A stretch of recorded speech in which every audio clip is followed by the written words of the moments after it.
including being overweight. So, scientifically, you cannot drink alkaline water and it makes your cells alkalytic. The closer you are to nature, the healthier you'll be.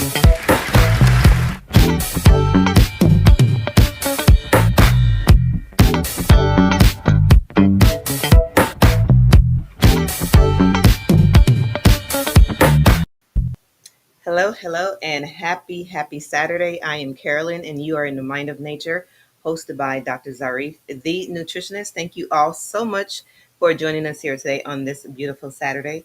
We are live streaming on Facebook, we are on YouTube, and on Instagram. So as you are coming in, please go ahead and share the live so others can be a part of the conversation. This is going to be a great topic. We are talking about the pros and cons of the 2026 food pyramid.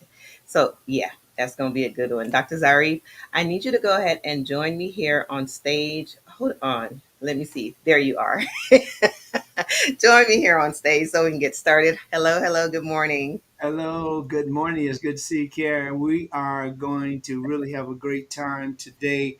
I want to go ahead and get right into it, everybody. Take out your pens, your pencils.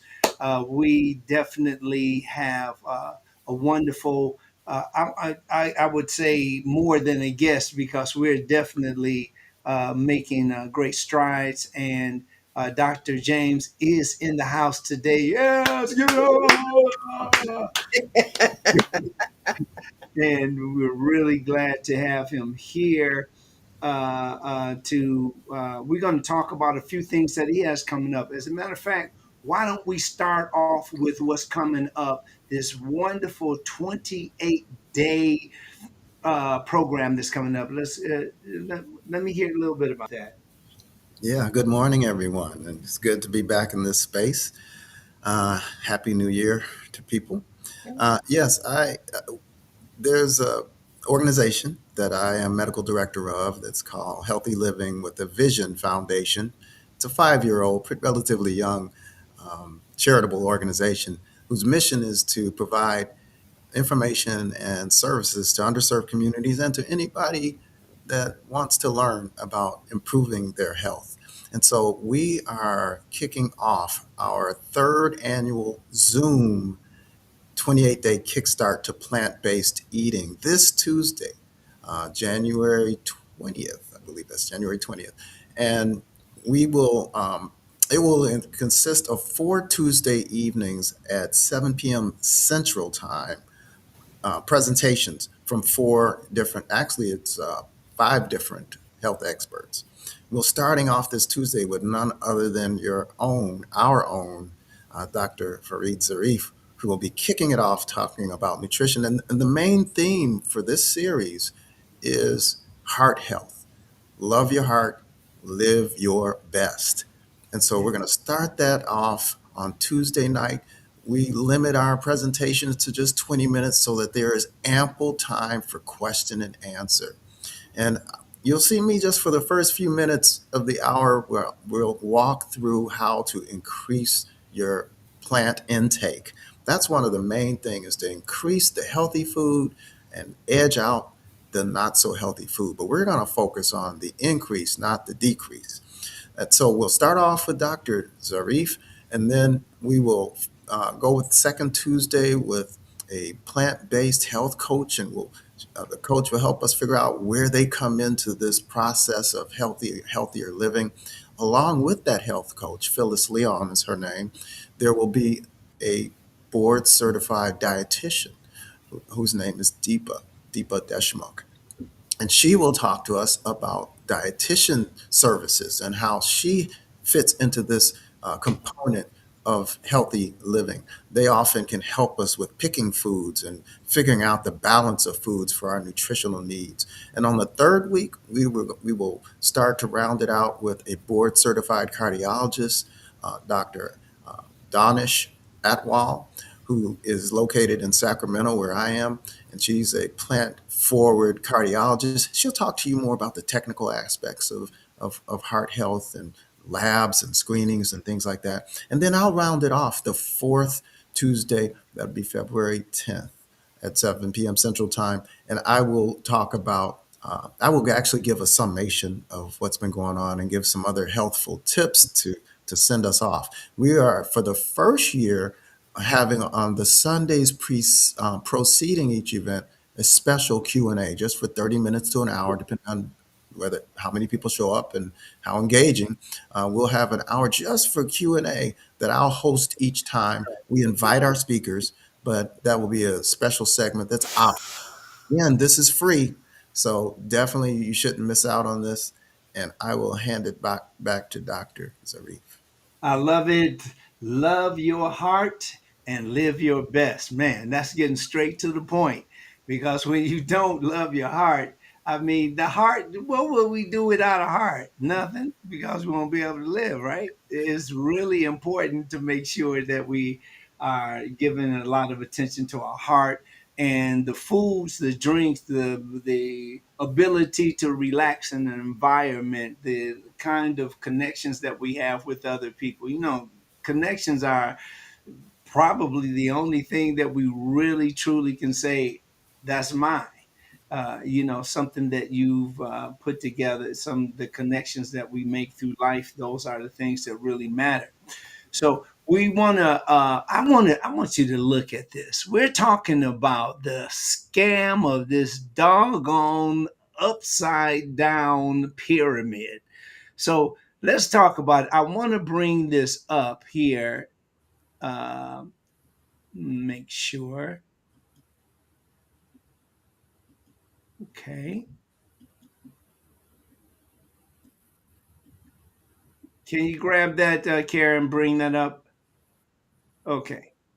So I want what I would like to do is let's just look at that. And can we put Dr. James back up there?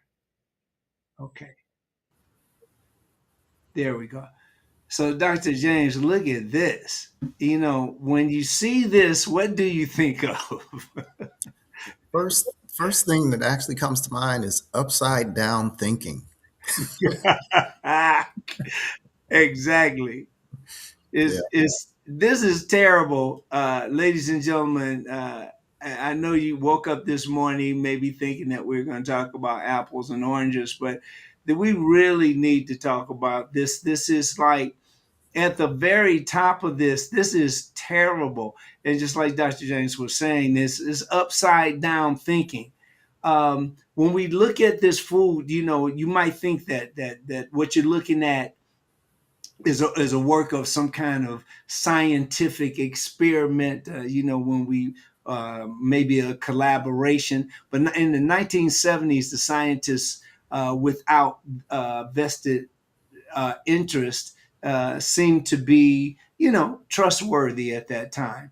But the methodology reviewed the science to determine the healthiest diet, and that went along for a while. That was fine, and people had different diets, and usually you associated a diet with somebody that was overweight, just adiposity at its best. But unsurprisingly, this actually didn't happen. People didn't come together for the betterment of the populace. This was all about money. I want to go to another chart and see if you can get what I mean. Okay, this is one of the. Are we up here? I got to make, yeah. So when we talk about animal food manufacturing, this is one of the reasons that they do turn the pyramid upside down, because they want us to continue supporting some of the things that they've been doing over the years, and that is increasing the net, or increasing the income that comes from meat, the different animals, chickens, fish, so forth. And this is a huge, huge market. It's all about the money. You can see these are just some of the numbers here. As we look around the world here, Iraq and Algeria, Nigeria, Bangladesh, on and on, their in each of these countries, you have like billions of dollars that's been made, billions. And it hasn't anything to do with, yes, we want our citizens to eat healthier. It has everything to do with uh, political interest. It has everything to do with making more money. So let's talk about that, Dr. James. What do you think about that? Yes, I'm very disappointed in these guidelines. It's very obvious that there's some special interests involved. And unfortunately, we've had for the last two or three guideline updates, we've moved two steps forward with there being more emphasis on plants and on drinking healthy beverages and less processed foods. And now we've taken, it looks like, two or three steps backwards because according to, if you look at that pyramid, what is the first thing you see going from left to right? You see Yeah, red meat. And, the American Cancer Society, the World Health Organization has already established that that increases your risk for cancer. And certainly it increases your risk for heart disease because saturated fat are in two main groups of foods that we consume at a high level in the United States, and that's dairy products and meat, especially red meat.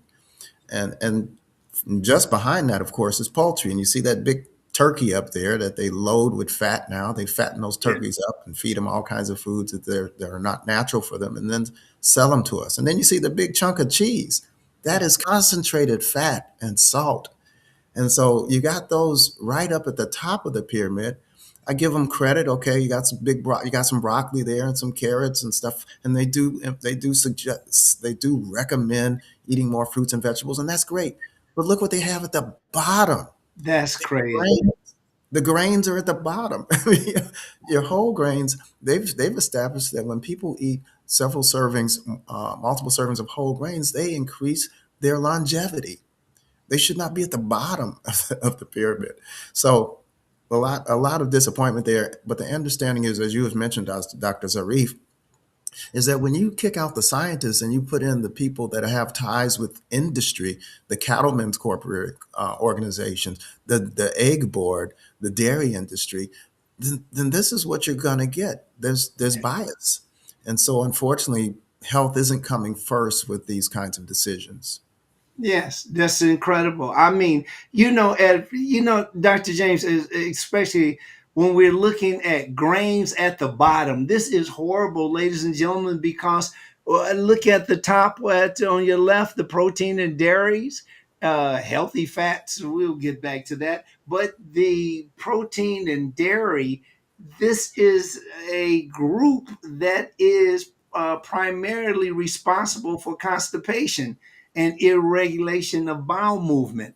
Down here, where it says whole grains, well, whole grains, we need that. That should be up at the top because when it comes to illness and infection and disease, when we talk about the colon, we're on the top. Let's look at a couple of things. The very first thing would be heart disease, right? But things like atherosclerosis and cancer, and or you can tie food directly or indirectly to these choices that the things that we choose to eat. Grains, we need grains. Men, you need about 50 grams a day, and women can get away with 40 grams a day of grains, whole grains. This is really excellent, and it gives us fiber. Fiber is all the food that you can either it can't be digested or is partially digested. That's what we look at when we're talking about fiber, and we need this on a daily basis. The other stuff you'll find that we'll talk about that a little more. Um, but I'm going to go here, Dr. James. I know you can just take it from me. Look at this, and then let's see the difference between this and this is the standard uh, um, uh, pyramid. So let's compare this with this. What do you see here in the difference? What would you tell us?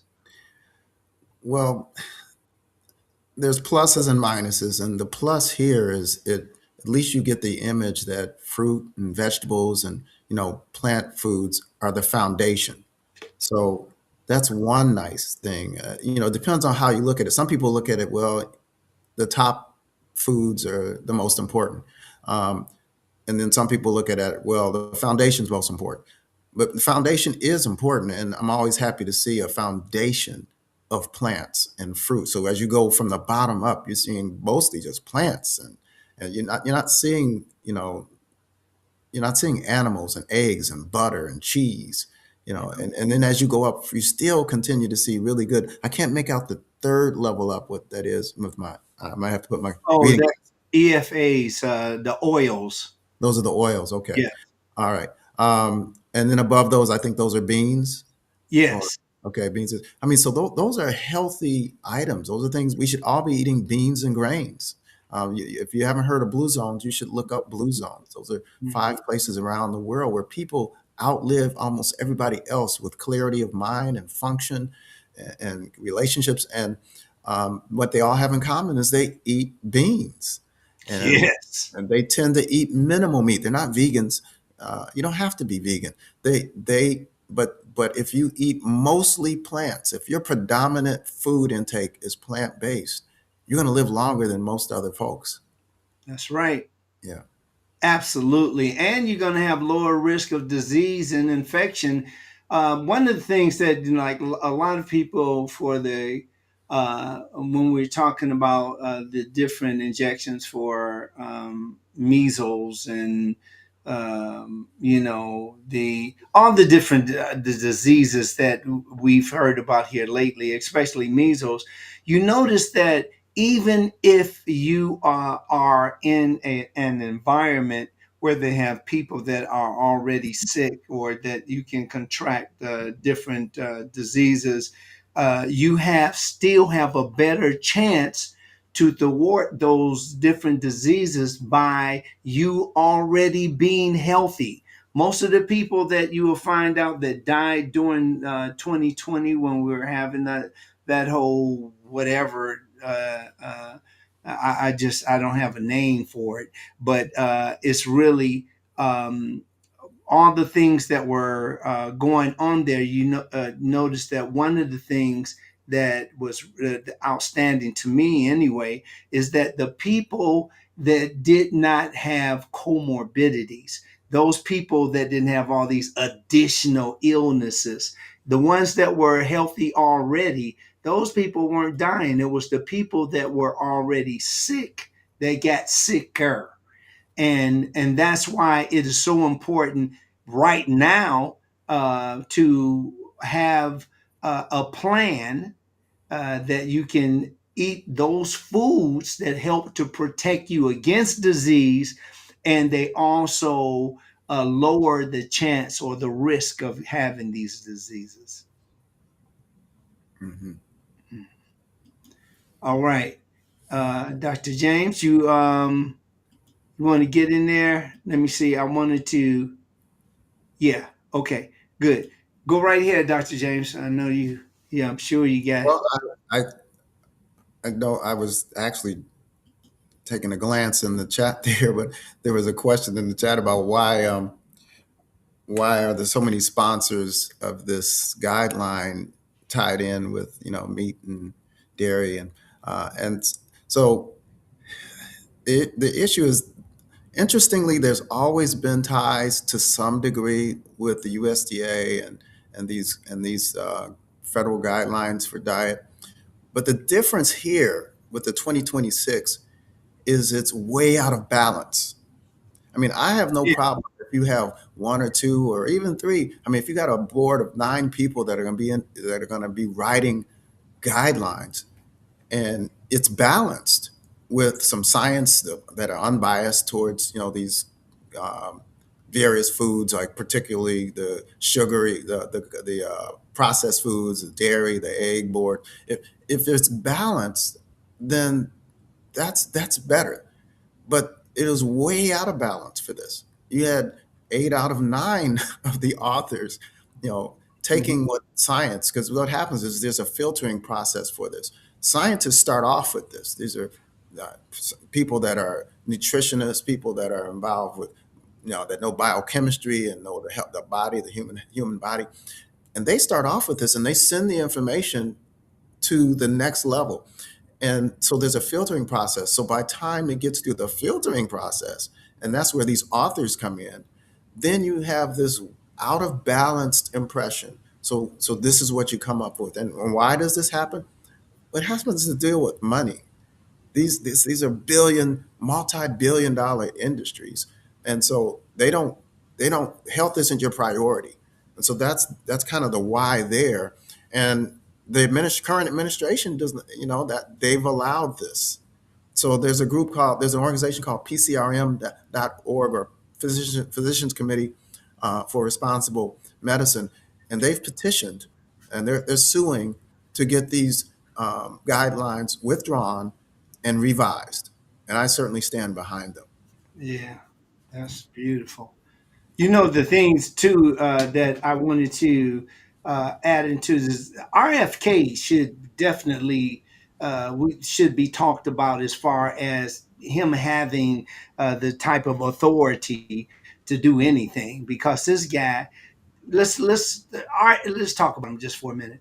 RFK Jr. has significantly reshaped the United States public health policy through personnel changes and guidance shifts. His approaches, like, they reflect a political challenge to the scientific consensus, which, that energizes certain voter groups, but alarms many of the experts. Many of the experts are saying, well, that's not true, or that doesn't work with that, but it's a constant fight. But instead of resolving those particular conflicts, what happens is he uses muscle to just push those people to the side, or just to neglect them altogether. And these moves, they blur the traditional party lines, tying like health policy into broader cultural wars over expertise, personal freedom, and trust in the institutions. They just look at NIH now, and USDA and FDA and CDC. All of these guys, or this regime, has interfered with the flow of the information that we need as citizens to understand what is safe and what isn't safe. They have no kinds of qualifications to even, they just don't have the kind of qualifications that you would say, yeah, he said it, I'm going to do it. But a straightforward explanation for that is just being just not underqualified and not qualified to guide Americans to better health. And if we focus on the qualifications, the expertise, and the scientific credibility, I think that we will have a better choice, and we would know absolutely why shows like this, which are very, very rare, that's why we exist, because there are so many things that we need to pay attention to and be responsible ourselves for ourselves. And we can't, like, why should we eat, massa? It's like, we know that the grains, the fruit, the vegetables, the essential fatty acids, legumes got to be some of the best. This is one of the best choices out of all of our categories, that gives us all the things that we need in order to be healthy and balanced. So there's so many things here that are just absolutely cuckoo. I'm going to talk a little bit about this, but before I do, of course, I'm going to cut back to Dr. James. And these I'm going to talk about some of the processed foods. But before we go into that, when going back to this RFK, this guy has no medical or public health medical training. He has none whatsoever. The guy is, I don't know, I don't know, maybe he's just on the internet and reading something, and then he likes what he hears and then he says it. He's never attended a medical school. He's never earned a medical degree or received formal training in public health, uh, epidemiology, medicine, or related sciences. And his academic background is in law. What he does, what he went to school for, is law and literature. But it's definitely not healthcare. So why in the hell is he in a position where he's shaping what we eat now and what our children eat in the future? This is definitely horrible. So anyway, I'm going to go back to Dr. James so he can get some feedback. Yeah, I couldn't agree with you more. We're in a really sad situation when we have unqualified people making decisions that are so important for our health and welfare. And he started out as an anti-vaxxer, um, very much against vaccines, such as even the flu vaccine, which is so important for people to get. And he has put people in place that are like-minded as he is in terms of their impression about health. And these are also people that are unqualified. And so we're in a pretty bad situation. We have to really use our vote as a weapon, and and so that we can turn this around. And I think we need to also make sure we support organizations like PCRM.org, and those are things we can do. Um, I see that you have on the screen though about the various stages of processing. Yes. Shall we segue into that? Sure. Go All right. right. Yeah, I think this is a great display because one thing they do mention in the new guidelines is that we should, and that's one plus, is that we should minimize highly processed foods and ultra processed foods. And the reason for that is they have minimal nutrient value. They tend to have things that can disrupt our hormone balance and our microbiome. That's the gut flora, the bacteria that's in our gut that actually talks to all the other body systems, and they tend to increase our likelihood of having diabetes, obesity, cancer. And so minimally processed foods like far to the left there, that means they have not been tainted by having things added to them, by having nutrients extracted and fiber extracted. You might ask, well, why do you do that to food? The whys come up all the time. It increases shelf life. It increases the profit off of these foods because they become easier to not only store but easier to get people hooked on because they have engineers now that will find out what is that bliss point for the food that they can process with chemicals and various additives so that you'll be addicted to them. And so that's one reason why we see that. Yeah.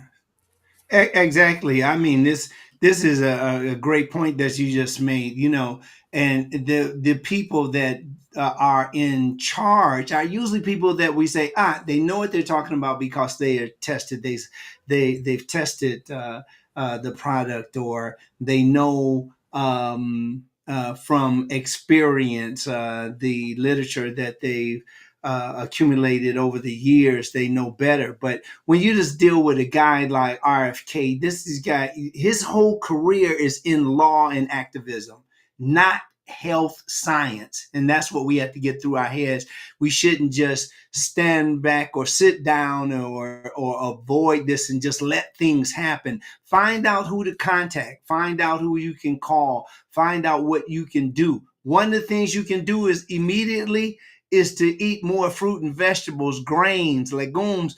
This is what you can do, and you don't have to go into any volatile, some violent uproar with some, posters or something. You can speak very loudly by buying those things that are fresh, those things that are healthy, and the things that will be very helpful as your family grows.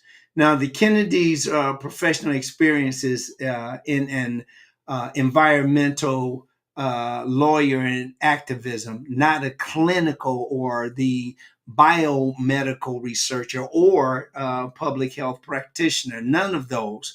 But because he's working with Trump and he's working with those other irresponsible, murdering, I can go on and on and on. It's very upsetting because though they're playing with people's lives, and when people are killed, then that generation is interrupted, and it's just a whole upset. It's just like killing or taking parts of our ecology and expecting us to have perfect weather, and it's really something that can cause a terrible imbalance.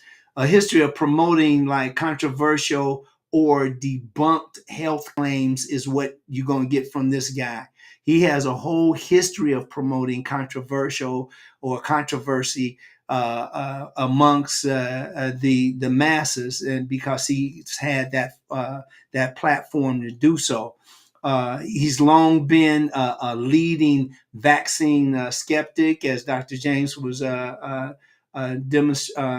sharing, and critic. He's a critic of established public health science, often repeating the claims that mainstream science has repeatedly discredited because they don't have the proof. That is the thing. This includes linking the vaccines to conditions like autism, despite the overwhelming scientific consensus that vaccines are safe and effective. Now, I know a lot of people will disagree with me, and that's your prerogative. But when something in science is discovered to purposely prove that something works, that's the whole purpose of science, to prove, to have proof, to produce the proof. And that's what we're not getting when you have these clowns that come on the TV because they know the producers, they know the owners, they know the lobbyists, they know that everybody's hooked.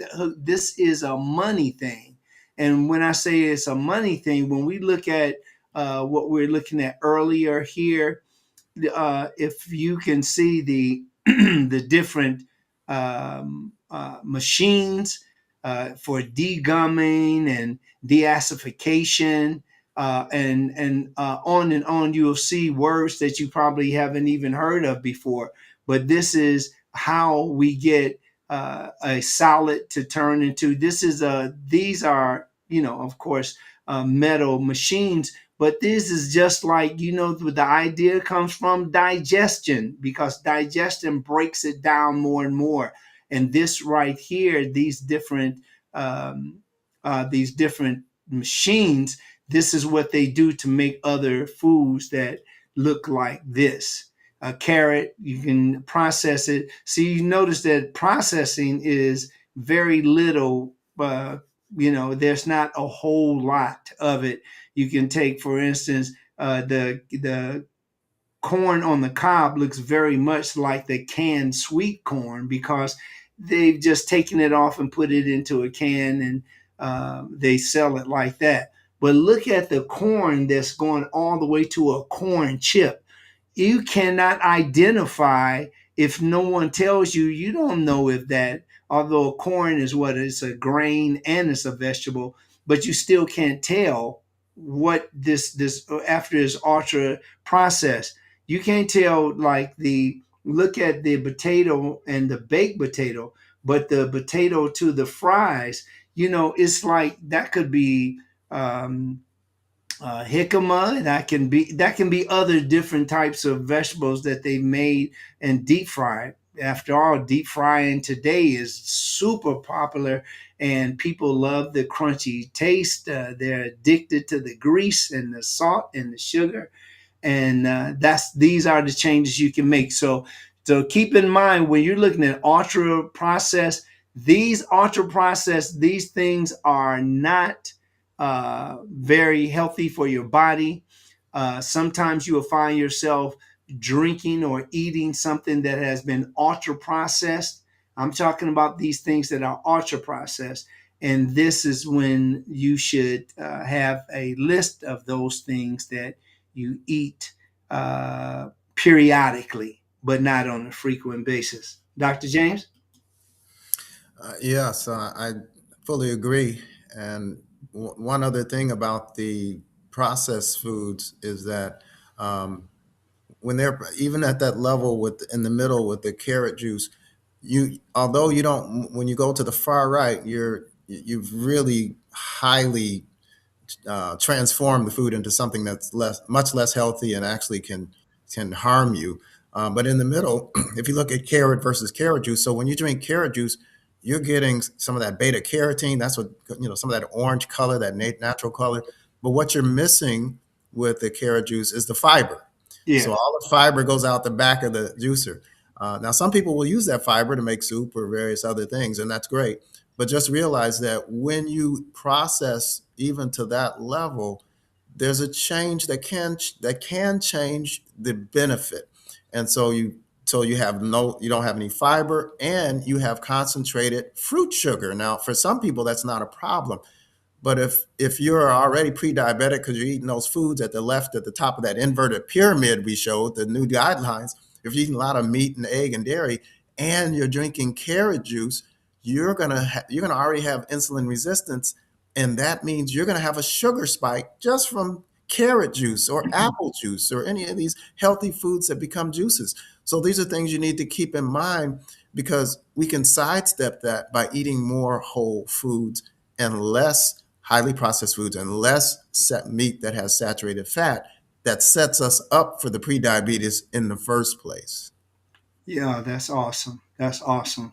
Yeah, that's really I think through that explanation that you just gave us makes it even more clear about how this chart should be seen and how it should be used. So thank you for that. That's on. We're going to go to Care. Care, what's going on? Let's remind people what's happening on the starting next Tuesday, the 20th of January.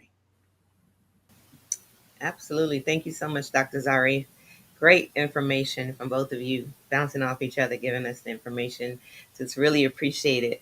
So let's see. We're talking about the 28-day Kickstart program that Dr. James was talking about. Let me go ahead and get to that. I had to bring that screen up. But there is a free 28-day kickstart to plant-based eating program that Dr. James and Dr. Zarif are involved with. Dr. James, would you like to give us more information about that? I feel like you have that great information. No, no problem. Yes, this will be our third annual the Healthy Living with a Vision Foundation, a charitable foundation that whose mission is to provide information to communities that are underserved, as well as anyone that's willing to listen and improve upon their health.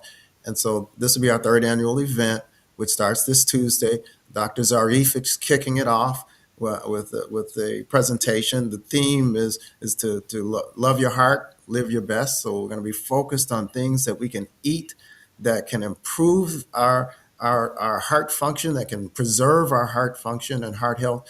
And Dr. Zarif will likely cover some foods that can take away, that can increase risk for heart disease. So I can't wait to hear that. And we have other speakers that will follow him the following Tuesday on we have Phyllis Leon, who is a certified health coach and will be discussing what steps you can take that can help in those areas, as well as a dietitian will be on with her with a 5-minute presentation. We plan on having ample Q&A, ample time for question and answers after each presentation. The third Tuesday will be a board certified cardiologist who will talk about lab tests and screenings and some of the technical aspects of heart health. And then I'll wrap up with a summation of everything and a few other helpful tips to let you leave with. Now we're going to have a special Q&A, just Q&A on Sundays following each presentation, which I'll host. And any questions that people missed, maybe they had questions as soon as we signed off, and so we'll be able to come back, circle back to that, and cover that. But we're really excited about it. We have these have been very popular. These Kickstart programs. Last year we had over 500 people sign up, or over 400. This year we have over 500. Not that many people show up because some people forget, but that's okay because we plan on having a great time with those that are there. Ah, that's beautiful. Wonderful. All right, Karen, Yes. we want to give out some shout outs there. I know some people probably been waiting to hear their name. Absolutely. Thank you so much, Dr. Zarif. Let's see here. Let's go through the comments if I can bring those up. Hello, hello to Pooh's sister. Excuse me 1 minute. Pooh's sister says, good morning, everyone. Happy Saturday, January 17, 2026. Thank God for another day to be alive, be blessed. Pooh's sister, I have not seen you before, but you sound like um, uh, why can't I remember her name now? Because what's so funny is YouTube is showing they're showing your email instead of your actual name. So I'm guessing who you are, but I don't want to be wrong, so I won't I won't say it. But thank you so much for sharing the broadcast. You said you shared the broadcast. I so much appreciate that. Thank you so much. Denise Kane says good morning, and good morning back to you, Denise. Great having you here, Dr. Sher Stevens. Good morning to you. And I've seen Watch What the Health, aka Watch Dominion, in the comments. Thank you so much for joining us, Go Vegan for Justice and Health. We appreciate you being here. Thank you, thank you, thank you so much. Yolanda Rogers in the house. Good morning. Blessings, Big Mama from Dearborn, Michigan.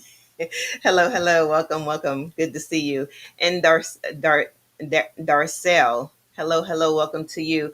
I know I saw you on the other side. I'm glad you got my. I'm not sure if you saw my message, but I'm glad you made it over to this side. Good morning and happy Saturday to you. And I know Shirley Gentle Smart was over on the other side too. I sent a message because there's a double. Um, a double live for whatever reason, but I'm glad that you made it over. So thank you all so much. We are live streaming on Facebook, we're on YouTube, and on Instagram. We have a great conversation going on between Dr. James Thompson and Dr. Farid Zarif. So if you are just joining, come on in, grab your popcorn. No, just kidding. But definitely go ahead and grab your tea. And they are here giving you great information on this new crazy 2026 food pyramid. So, Dr. Zarif and Dr. James, back to you. Okay, I want to give a little shout out to Ahmed Vassine, all Kathy Belmar, and Eclipse Soleil. Hello, hello, hello. The Sky Aim Productions is in the house. Fearless MD21. Yeah. Eclipse, thank you very much for it. That's Detroit over there. And along with Carter 8868, I love Michelle is in the house. Uh, Tanda's Jewelry Box is also in the house with many others. Thank you very much for being here. We have a very great turnout this morning. And from all of us, we want to say thank you. We want to go right into the cons. Now, I'll let Dr. James, if you like, you can go ahead and start it off. But I know that you won't be the cons about this doggone upside down pyramid. What the hell? It's just so ridiculous. It's like if you don't do something about this, and you don't take some strides or some measures to improve the way that you eat, I guarantee you it's not going to take you long to get very, very derogatory side of this, making the decision to eat more meat and cheese and milk and all of these things. That's why you will hear us constantly say, I'm not vegan, but I eat like one. Now, that means that to me, it doesn't mean anything against vegans, but it just means that being a vegan is more responsibility. There's more other things, as far as cruelty to animals, other things that when people are continuing their businesses from killing certain animals, and it can go deeper and it can get darker. But what I'm talking about today is making a better decision. So we're going to talk about some of the cons, and some of the cons. Well, I will let Dr. James go ahead and start with it, and we want to just go over some things to show you what the cons, some of the downsides are. Dr. And James. for clarity, folks, I started out whole food plant based several years ago, maybe almost close to 10 years ago. Whoa. Um, and so I was a vegetarian first, and then whole food plant based, which meant no egg, no nothing that has a mother. And now I am actually vegan, and I eat like one. but there are vegans that eat junk food, and because you can consume Coca Cola and chips and Oreo cookies. Oreo cookies don't have any dairy in it, Mhm. interestingly, and still be a 100% vegan. But Yeah. you're probably not going to have a very healthy heart. So I think being a healthy vegan is good, and people should understand that vegan is not a diet. It's not a particular menu. It's a philosophy. It's a way of life, and Mhm. so it's not for everybody, and that's fine. But it's important for people to understand this. As far as the cons go, um, the biggest con to me is the ambiguity, the vagueness Yeah. that this instills in this space right now, where we have people clearly still suffering from chronic diseases in this country and around the world, with heart being number one.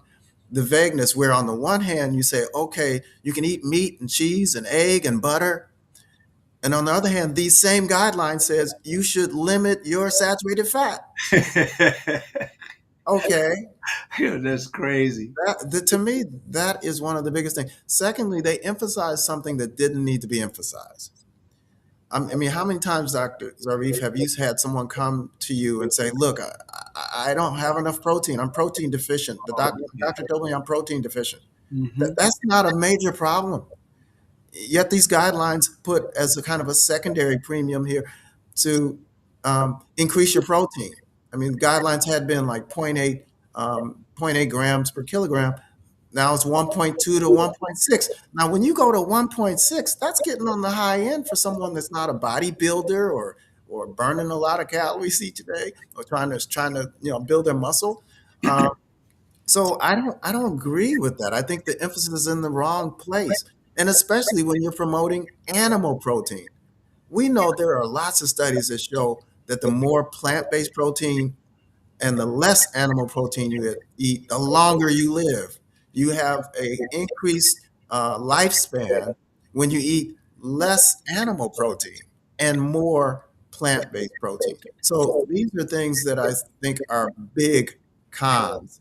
And they don't mention the other con is they don't emphasize the fiber. 95% of Americans eating the standard American diet don't get enough fiber. We're talking about probably 15 grams of fiber when it should be 30 or 40. Hmm. And so they should only place in these guidelines where they mention fiber is when they is the pro part where they say eat less highly processed foods, partly because it doesn't have fiber. But that's the only where place you see it. Where yet Dr. Zarif has already mentioned it's important for that gut. That gut microbiome thrives on fiber.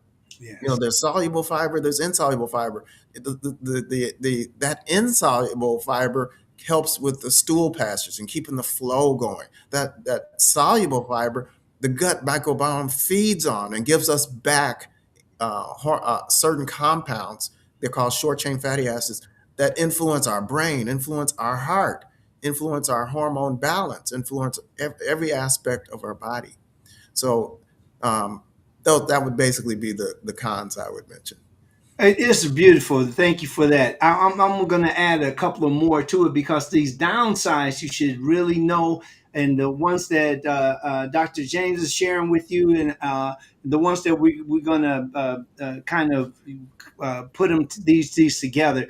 Uh, when you think about cons, you think about the things that just simply just doesn't work, and flipping the pyramid suggests that more is better. And that is a big problem with the way that we look at healthy things today. More is better. And that's where the foods at the top, ignoring the portion size, the food quality, and the individual health needs. So this oversimplifies the complex nutrition. That's one of the things that you'll see that people that don't understand nutrition, they'll simplify it to the point where it doesn't sound like this food science. It just sounds like somebody's opinion. Another con is that the promotion of excess animal protein and saturated fats, as Dr. James was just explaining. That's when you placing the grains at the bottom, that can cause people to avoid whole grains altogether, despite the strong evidence that fiber supports gut health, metabolic health, and disease prevention. You see, a lot of things I'll say is going to be reiterated because that's how important it is. You may hear it in a different way, but you know that we're talking about the same thing. What I'm talking about now is that doggone fiber. Most people, do you know that most people, as far as our population is concerned, 9 out of every 10 people have some kind of digestive disorder. That is ridiculous. And I'm talking about science. I'm not talking about my opinion. Now, this downplays the role of whole grains and fiber altogether, placing the grains at the bottom. And despite the strong evidence that the fiber supports gut health, that it supports gut health, metabolic health, and disease prevention. This is something that we need to do on a constant basis. Have fiber in your foods every single day. And there's a lot of confusion also with this doggone upside down pyramid, reversing decades of guidance without clear education leads to mixed messages, and especially for children, schools, and underserved communities. Of course, underserved communities get everything late, last, and not lasting. The other another kind I can think of is the having no evidence that's consistent across the populations. That simply just means that the nutrition science supports the multiple healthy dietary patterns, and that's going to be like Mediterranean, plant forward, and DASH. All of these are very proven to be very effective ways of eating or eating healthy eating lifestyles. Single inverted pyramid can't fit all of our metabolic or cultural or medical needs. There's no way it can create some medical, it can definitely create some medical needs, but you can't look at this upside down a pyramid and tell me that, oh, that looks healthy. This is crap.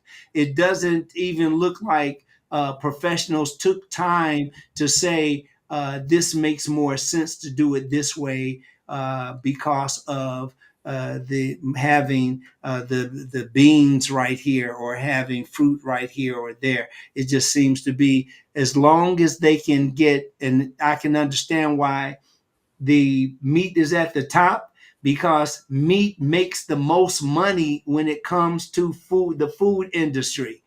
Meat makes the most money. The animals that they're killing constantly, and I mean, to feed the United States, there's millions and millions of tons of dead flesh. And the way that we eat, and we've been taught to eat traditionally, is definitely, it's time for a change. Um, a con, I do like another one that minimizes. It also minimizes the plant-based disease prevention evidence and the strong data supporting plant-forward diets for heart disease. That's what I'm going to be talking about next Tuesday on the 20th. This love your heart and live your best is super super important, and always know that making the choices, healthy choices, will help to reduce the heart disease and diabetes and obesity and cancer prevention.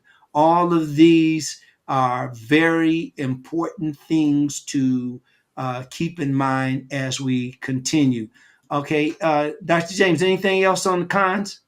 Um, I would just add that when I had mentioned about the vagueness, the ambiguity, Mm-hmm. there are multiple levels of it which disturb me because I already mentioned, they on the one hand they got the meat and egg and butter and all that, and they say low saturated fat, but then they mention there's another one where, okay, I'm glad they said, they emphasize water as a beverage, because they want to get people away from the sugary sodas and drinks like that. Yeah. Um, and I agree with that. But then they're saying 3 servings of dairy a day. That could be 3 glasses of milk, right? I mean, Mhm. so, and milk, and not just milk, they say full fat dairy, okay? Yeah. And that is incredibly bad advice. Mhm. Full fat dairy means full fat, saturated fat milk, saturated fat cheese. Mhm. So that's what makes it so ambiguous, so confusing, because there's no way you can be healthier if you're going to upload more saturated fat at the same time your goal is to decrease saturated fat. So it makes no sense at all. So No. and we talked about another big con right at the beginning, and that big con is that this was influenced predominantly by people in the industry that want to sell you products and have no priority at all of your health that involves your health. So Absolutely, absolutely. A lot of this attitude, it just it leads to the high carbohydrate dietary patterns, which will lead to insulin resistance and type 2 diabetes. Look, people listening, this is no joke. This is not for you to hear for your entertainment, and then you're gonna go out to some restaurant and like I always eat at a restaurant. They're healthy. Every restaurant that is successful and you keep going back for it is because of those three things: salt, oil, and sugar. All of them, every one of them. Now you might say, "No, I have a vegetable place that isn't." If you really cook food that tastes delicious, a lot of times you would need food taste enhancers, the certain texture. All of this stuff has been studied, and this is about this. That is the money. And when you think about anything that you're making a decision on, as far as food is concerned, and other things too, but as far as food is concerned, follow the money. This upside down pyramid has poor communication. It is influenced by food industry interests. It ignores timing and lifestyle factors. All of this stuff is just super important that they kind of just like, we won't talk about it. But the bottom line is the upside down food pyramid is attention grabbing. There's no doubt about it, because when people look at that and say, sure, I can have burgers and be at the top of the, oh my God, but its risk is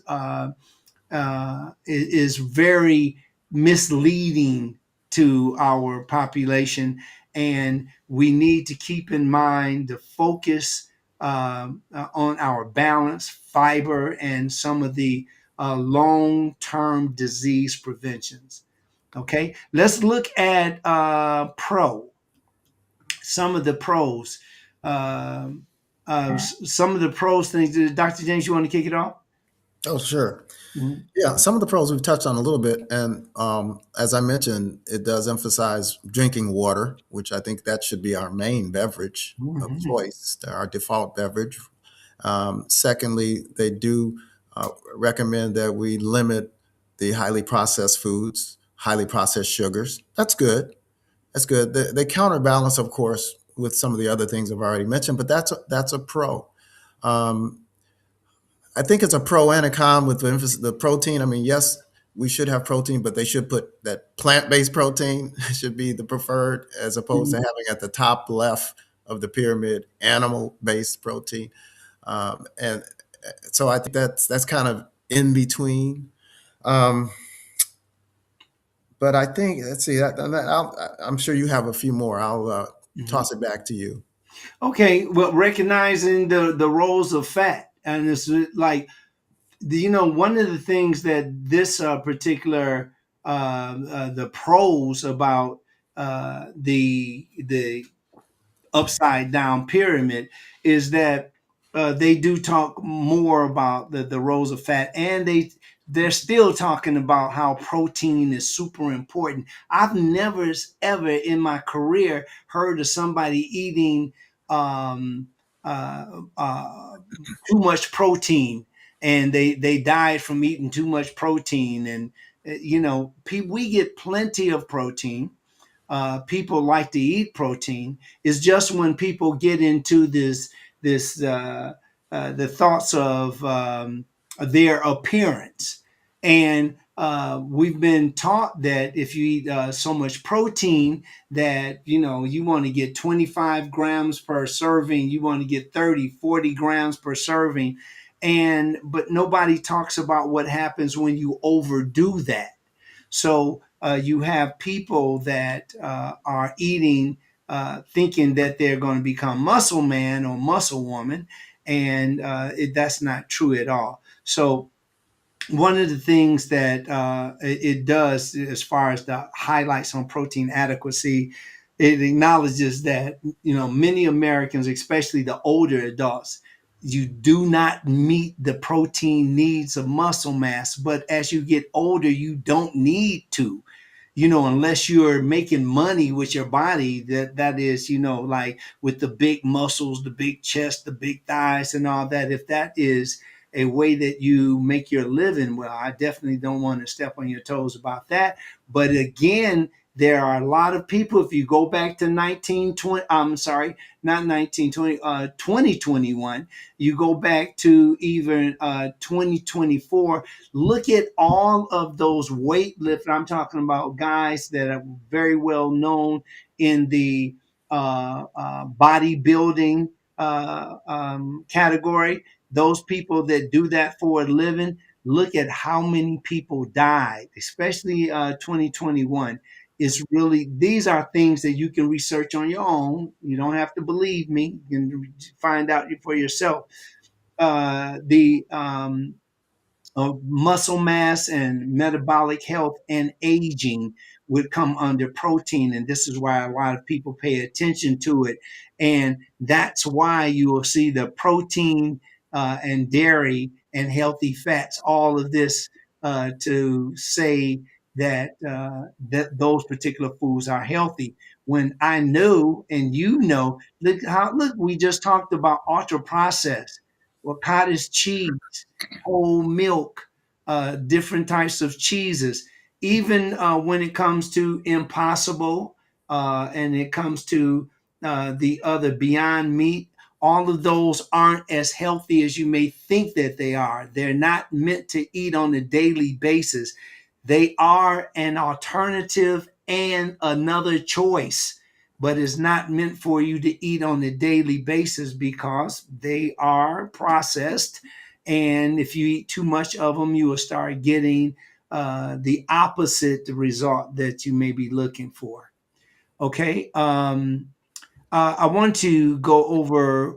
Oh shoot, we got to get out of here. But let me just say this: another thing about the maybe the upside down pyramid, that it encourages whole foods over calories. I'm glad to get away from calories because is that right there was definitely very confusing to a lot of people, and especially for weight loss and eating, understanding what a kilocalorie is, and not just calorie counting, but it was. I think that just by not having it or having less of it will just help the public to understand what the heck people are talking about.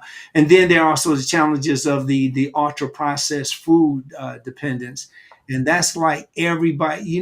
We really need to pay attention to that because there's signals that are policy level shift towards the less industrially processed food, aligning with concerns about obesity and chronic disease. Obesity, I worked with doctors, some really powerful doctors, in obesity or bariatric medicine, and we found that just from year to year, how people continue to eat the way that they wanted to eat because they don't understand that the habits that they have lead to the addictions that they get. So many people are still to this day addicted to certain foods, and until we look at foods as one of the things that we can become very addicted to, we're going to keep on eating. We're going to keep eating the stuff, and people continue dying, and we'll continue to increase the um, uh, risk of disease because simply we have become addicted to a system put in place by people that are politicians and people that have no connection with food other than money. Dr. James? Yes, I couldn't agree more again with you, Dr. Zarif. We looks like we have our work cut out for us. Definitely. I'd like to address, though, one of the attendees here, Watch Dominion, that's the Watch What Health on 4539 that Carolyn mentioned. He Mhm. actually posed a question: what can ordinary people do to stop this misinformation? I think that's a good question. Um, there's a lot of things you can do. One thing is you could support and go to check out pcrm.org, Physicians Committee for Responsible Medicine. They are taking action on this as we speak. They have a petition. They're going to sue to get these guidelines revised and removed. Secondly, you can take hold of what we've been saying and make yourself healthier. Eat more plant-based foods and less highly processed foods and saturated fats. Well, let's not say saturated fats. Less meat, less red meat and egg and dairy products. Thirdly, you could call your congressman. You call, tap on the political leaders in your community, your state, and let them know that you don't agree with this guideline, which will increase disease. It won't help you fight disease. These are just a few things you can do. Other things you can do is continue to come to Dr. Zarif's show and learn about this and get the follow up on what's going on in health and nutrition. And join us on Tuesday at the 28-day Kickstart to further enhance your knowledge base on health matters. Thanks. You're more than welcome. Thank you. One of the things I think that we can do also is work on correcting some of the past mistakes. The question was, Dr. James, what did Yeah, the question was, what can an ordinary person do about what we're talking about these guidelines? What can an ordinary person do? oh, beautiful. And this is like one of the things that comes to mind right away is just the corrections from some of the past mistakes, especially the over promotion of refined grains and the fear of fat. Some of these things are just straight out disinformation, and we need to educate people better. The weakness, as we discussed earlier, is that it may swing too far. It might get people to be more extreme and that's what we want to get the representation. Like we can go back to fat. I mean, no, fiber. That's what we can go back. Is definitely under represented. Fiber-rich plant foods and long-term disease prevention science is super important, and that's what we can do. We can keep in mind those things. Then you're only going to have two choices here. You got two choices, but you do have choices. If you eat a certain way, what's going to happen is that you're going to increase your risk of disease and illness and infection. And if you eat the other way, you will decrease it. You increase disease on one choice and you decrease disease on the other. So we make those choices. And people, we got to understand that that ain't got nothing to do with your looks. A lot of times, your attractiveness, you got all of that stuff is genetic. You would have that if you just had, like Dr. James was saying, a Twinkie and a Coca Cola, for instance. But when it comes down to taking care of your health, a lot of the things about your health cannot be seen because it is all happening inside. If we could see us immediately, we wouldn't have so much sickness. Right now is delayed. So when we eat certain things, we're like, you have, even if you have a stomach ache, we got a pill for every ill. We got something that we can address that with, so we don't worry about it. That is definitely the cause of. Sometimes I just like to say, when something, a cure is found, sometimes it sounds like hip hip hooray, but that has shown me through my studies through all the years is that people get lazy because now they're talking about, you know what, we got something that can cure it, something that can stop it, something that can neutralize it, so I'm not worried about it. But the behavior continues the same and the disease continues to spread. Okay, well, we're gonna roll it up. We really appreciate you from being here today. And just like Dr. James and I said, we could go on with this for a long time. We definitely Oh, it looks like Dr. Zarif, your audio, is it just me? Are you able to hear him? I Doc- can hear him, just can't see him. Okay. I can't hear him or see him. I can Doctor, hear him. Yeah, okay. yeah. Okay. It looks like he is off the screen now for me. I'm not able to hear or see him. Can I answer one more question at the bottom? Yes, absolutely. Darcy or Darciel, I'm not sure.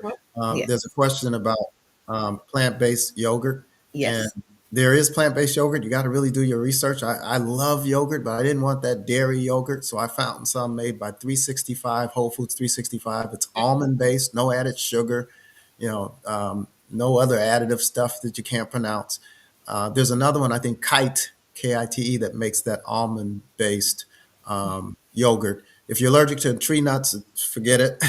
But if you're not, that's a great substitution for that dairy-based yogurt. It's all about substitutions. So you get some probiotics there when you eat that yogurt, and it's really tasty. I like it too. So I add my own fruit to it. Yogurt plain. I don't know many people that like plain yogurt, adding stuff to it, but add your fresh fruit. Don't let them add stuff to it because that's when it's more processed and sugary. So I think that's a great question. For Thanks sure. for that. Yes, there's a great brand also, So Delicious. Okay. They have a really good non-dairy Yeah. uh, yogurt as well. So But if you're that's talking about heart health, make sure that the brand doesn't have coconut oil added to it because coconut oil is 80+% saturated fat. So in the spirit of us talking about heart health, read those labels. If they have added fat to it, even if it's plant-based, particularly palm oil or coconut oil, then you'll be still vegan, but not as healthy. absolutely, absolutely. So I know Dr. Zarif, he is having some technical difficulties. Okay, So we can go ahead and if you want to mention one more time with the poster that we have up here sure. about your 28-day Kickstarter Yeah. plan information, go ahead. Be happy to. Yeah, please join us. It starts this Tuesday. It'll be 4 Tuesday night sessions at 7 p.m. Central Time. So that'll be 5 p.m. Pacific Time.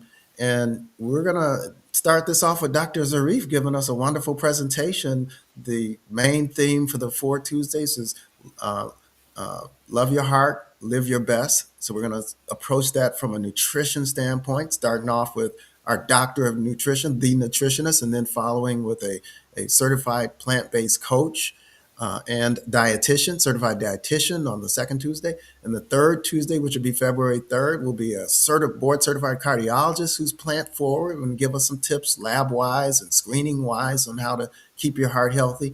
And then I'll round it off at the end on February 10th with the summation of everything and giving a few more tips for us to leave with. And we'll have some Q&A in there in between on Sunday afternoons that are optional.